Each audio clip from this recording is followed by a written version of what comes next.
大家好，我是 Lydia，今天想来跟大家聊一聊疫情过后美国高等教育的5大趋势。那首先一个趋势呢，就是教育的双轨制。那这是什么意思呢？在我们传统意义上想到对于学生的培养，我们肯定想到的就是美国的高校。那现在企业也加入到了对于学生和员工的培养当中。那为什么会有这样一个双轨制呢？我个人认为至少有这么3个原因。一个是因为美国大学生的毕业率太低了，还有一个原因就是说美国大学的学费太昂贵了。最后一个原因呢，是因为现在科技和知识的发展和迭代更新特别快，传统的高校已经跟不上这个迭代的速度了。那我们接下来就看一看具体这3个原因对于企业进入这个培训轨道的影响吧。首先，我给大家看一下数据。美国教育部2021年的数据显示呢，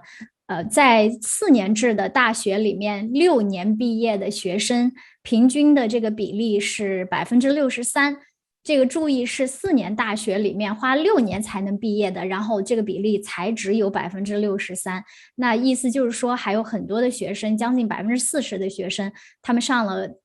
不同程度的大学之后都辍学了。然后男孩和女孩的这个比例还稍微有点不一样，女孩呢大概是66%，男孩就更低，有60%。所以家里有上大学的男孩的家长注意了，一定要督促你们的小孩要记得按时毕业。然后在私立大学和公立大学之间，好的大学和没那么好的大学之间，这个毕业率也有一定的差别。那我们先定义一下好的大学。那什么是好的大学？我们把它定义为它的录取率要低于25%。就比如说有100个学生申请，他们最后招录的人是少于25个人的。那在这些好的公立大学当中，他们的毕业率就是4年制的公立大学的毕业率能够达到97%，就是相当高了。然后同等的私立大学的毕业率也有96%。所以就是从这个毕业率来看，上这个好的大学还是有很大的优势的。那当然能够上好的大学，大家肯定都想去好的大学。另外一个原因呢，我们刚才提到，就是美国大学的学费是非常昂贵的。美国教育部2021年的数据显示，4年制的大学平均的学费，就是公立大学的平均学费大约是$20,000，然后私立制的4年大学学费大约是$44,000。那这个还只是学费，还不包括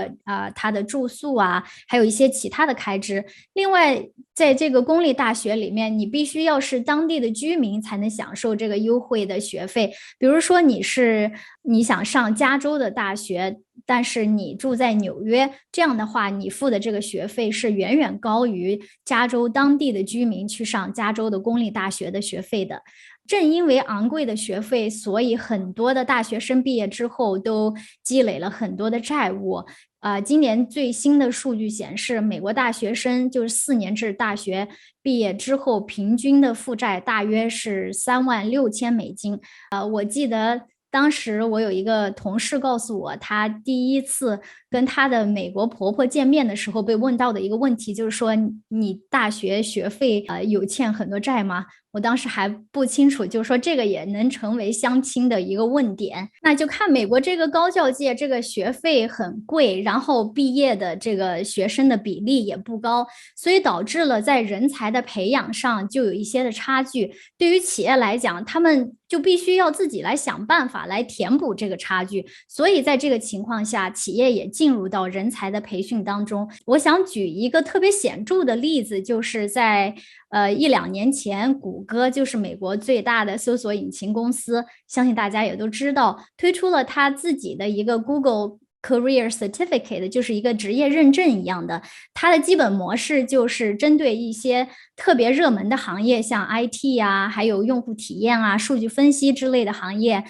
提供一个每个月花费是49块钱的课程，然后基本上花6个月就能完成这些课程。然后他们宣布，在拥有这个他们的职业认证的这些招聘者当中，这个职业认证和4年制的大学的学历对谷歌来讲是具有同等价值的。当时谷歌的全球副总裁 Kent Walker 在宣布这个决定的时候，很多人认为这就是公然对于美国教育的一个巨大的挑战，而且这个还不仅仅是谷歌自己认为这个它的职业认证有这样的价值，在过去1-2年间，它能够聚集将近130个企业联盟。所以像一些别的大的公司啊，都认证这个谷歌的这个 Career Certificate， 这样的话就给这个从业者提供了更多的选择自己教育的一个途径。另外，我们刚才提到的这个知识的迭代更新也是一个很重要的原因。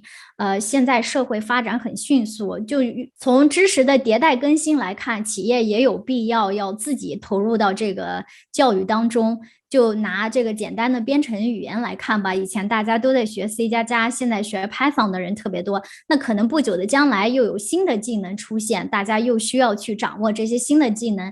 在学校里的话，它的课程设置还有这些安排都没有那么快的能够跟得上这个节奏，它也需要审批，它也需要计划，它也需要这个老师能够接受进一步的培训，才能够把这些知识教好。对于企业来讲，可能它就等不了这么久，因为对于企业来讲，它最重要的可能就是它的效率。另外一个企业想投入到教育当中的一个重要因素就是增加他们对于员工的粘性，让员工愿意留下来。比如说有的员工他刚刚开始入职的时候是比较低的职位，他可能没有这个大学的学历，那通过企业的赞助，他可以上大专 associate degree， 然后再上一个4年的本科 bachelor degree， 甚至还之后又继续拿到了这个硕士研究生甚至博士的这个学位。在这个过程当中呢，他们肯定对这个企业有很多的感激，然后学到的这些东西能够拿到更好的这个工作的应用当中，所以这个过程也是企业能够吸引和留住宝贵的人才的一个途径。对于很多的 manager 来说，最头疼的一个事情就是突然有人敲门，或者给他发个 email 说，哎呀，我能不能找你谈5分钟？那很多时候这个就是告诉你说我不干了，我另外找到一个地方了。那你要知道重新去招聘一个人，然后面试啊，然后上岗的培训，这些都是要花很多的精力的。所以对于企业来讲，留住人才是一个非常宝贵的机会。另外一个企业愿意投入教育的原因就是他们的社会使命感，特别是一些很大的企业，他们的这个利润已经非常丰厚了，他们要想一想怎么来回馈这个社会。所以现在我们有一些概念，比如说 upskilling， 就是你原来已经有一些技能了，这个企业帮你怎么来提升你的技能。还有这个 reskilling， 就是你原来有一些技能可能已经没有太多的用处了，像你学习现在你需要学习一些新的技能。那还有一个概念就是 outerskilling， 就是企业帮助你怎么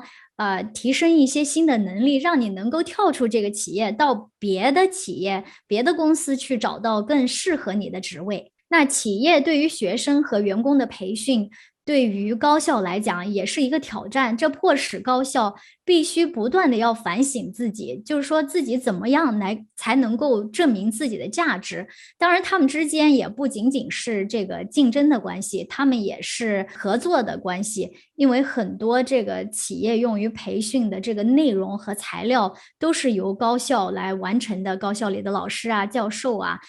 然后他们在一些网络的平台上也有很多的合作，所以他们之间呢是一种既是竞争也是合作者的关系。我个人认为现在这种双轨制的出现，对于学生和需要培训的员工来讲是一件很好的事情。现在学习是一个一辈子的事，很多时候我们都需要为自己充电，那这种双轨制的出现也让我们获得这个学习的机会和认证的机会比以前大大增加。另外，看完今天的视频，我希望大家不要觉得上大学没有用，这个不是我的观点。从现在的数据来看，上大学还是很有用的。在美国，拥有大学学历的人，他一生当中的平均的工资和收入比没有大学学历的要多出100万美金左右，所以这个数据还是很有说服力的。好，今天的视频就到这里，谢谢。